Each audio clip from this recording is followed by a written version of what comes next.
Hello friends, आज इस video में हम देखेंगे कि एक ही कमांड के द्वारा यानी एमडी कमांड के द्वारा एक ही कमांड यानी हम जो भी एमडी कमांड के बाद जो पैरामीटर्स लिखेंगे उसके थ्रू ये पूरी डायरेक्टरी क्रिएट हो जाएगी। ये हमने एमएस पेंट में डिज़ाइन कर रखा है आपके लिए बताने के लिए कि हम सबसे पहले एमडी कमांड के द्वारा ए बनाएंगे, फिर बी बनाएंगे, फिर सी बनाएंगे, इस तरह से डी, ई, एफ, जी, एच, आई, ये सारे डायरेक्टरीज एक ही कमांड के द्वारा हम तैयार करके आपको दिखाएंगे। तो प्लीज़ हमारे वीडियो में बने रहिएगा, बहुत ही इंटरेस्टिंग वीडियो बनने वाली है। तो हम स्टार्ट करते हैं। सबसे पहले हम लिखेंगे एमडी, जिसके द्वारा ये सारे डायरेक्टरीज बनने वाली है। इस पर स्पेस देंगे। इसके बाद सबसे पहले हम क्या बनाएंगे, ए नाम की डायरेक्टरी, हम यहाँ ए लिख देंगे। इसके बाद अगर हम एंटर प्रेस करते हैं तो ए बन जाएगी, लेकिन हम एंटर प्रेस नहीं कर रहे हैं क्योंकि हमें सिर्फ इसी कमांड के द्वारा पूरी डायरेक्टरीज को तैयार करना है। तो हम क्या करेंगे, स्पेस देंगे। इसका जो नेक्स्ट डायरेक्टरी बनने वाली है बी बनने वाली है, लेकिन बी किसके अंदर है, वो ए के अंदर में है। तो हम क्या करेंगे, A/B लिखेंगे ताकि हम कंप्यूटर को बता सकें कि ये जो बी डायरेक्टरी है वो ए के अंदर में है। नेक्स्ट हम स्पेस देंगे और इसके बाद बनाएंगे सी वाली डायरेक्टरी। तो सी किसके अंदर में है, ए के अंदर में है। तो हम फिर यहाँ लिखेंगे A/C, यानी कि हमने कंप्यूटर को बताया कि जो सी डायरेक्टरी बनने वाली है वो ए के अंदर बनेगी, इसीलिए हमें A/C देना पड़ा। नेक्स्ट हम बनाएंगे डी बनाएंगे, और सॉरी हम यहाँ से सी के अंदर में एफ भी बना सकते हैं और जी भी बना सकते हैं। तो हम एफ बना लेते हैं। एफ बनाने के लिए क्या करेंगे, ये एफ किसके अंदर है, सी के अंदर में, सी किसके अंदर है, ए के अंदर है। तो जो यहाँ हम पाथ लिखेंगे वो हम लिखेंगे स्पेस के बाद A/C/F। तो ये जो पाथ है ए के अंदर, सी के अंदर, एफ, ए के अंदर, सी के अंदर, एफ, ये जो डायरेक्टरी है इसके थ्रू बन जाएगी। नेक्स्ट हम बनाएंगे जी वाली डायरेक्टरी। तो हम यहाँ पर पाथ क्या लिखेंगे, स्पेस A/C/G। तो देखिए फ्रेंड्स, क्वेश्चन इसलिए उठ रहा है कि ए के अंदर, सी के अंदर हम जी क्यों लिख रहे हैं, ये सारे कंप्लीट पाथ हमें क्यों लिखना पड़ रहा है, क्योंकि अभी हमारा करेंट डायरेक्टरी है पाइस। अभी हम पाइस में हैं, पाइस वाली फोल्डर एंड डायरेक्टरी में हैं, और हमें कंप्यूटर को बताना पड़ता है कि हम जो डायरेक्टरी बनाने जा रहे हैं वो किस फोल्डर यानी किस डायरेक्टरी में बनने वाली है।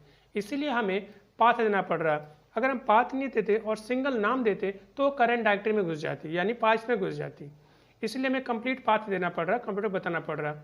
अब हमने क्या किया कि जी तक हमने बना दिया है। अब नेक्स्ट हम बनाएंगे डी वाली डायरेक्टरी। तो हम यहाँ पर क्या लिखेंगे, स्पेस देकर ए के अंदर में यानी A/D। अब ये डी भी बन गई। इसी तरह डी के अंदर एच और आई बनाएंगे, तो हम स्पेस देंगे A/D/H स्पेस A/D/I। तो आई तक डायरेक्टरी बन चुकी है। अब हम सिर्फ देख रहे हैं कि ई वाली डायरेक्टरी बची हुई है। तो हम क्या करेंगे, इस सिचुएशन में हम कमांड लिखेंगे स्पेस A/E, और अब बस हम एंटर प्रेस कर देंगे। हमने सारे डायरेक्टरीज के नाम को लिख दिया है और पाथ भी डिफाइन कर दिया है। बस हम एंटर पर प्रेस करना है, और हमने एंटर प्रेस कर दिया। देखिए कोई भी एरर मैसेज नहीं आया, इसका मतलब डायरेक्टरी बन चुकी है।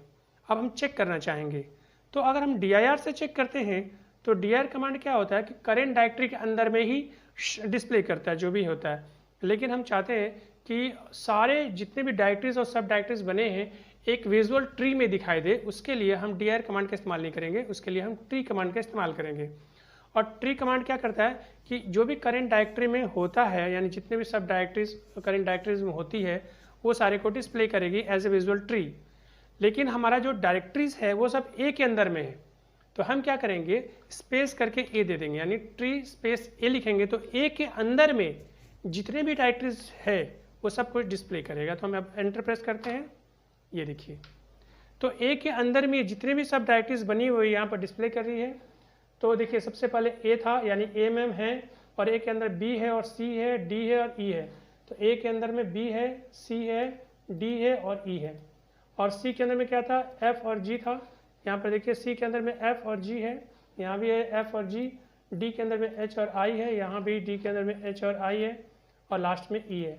तो फ्रेंड्स ये सारी डायरेक्टरीज सिर्फ एक कमांड के थ्रू ही बन गई है।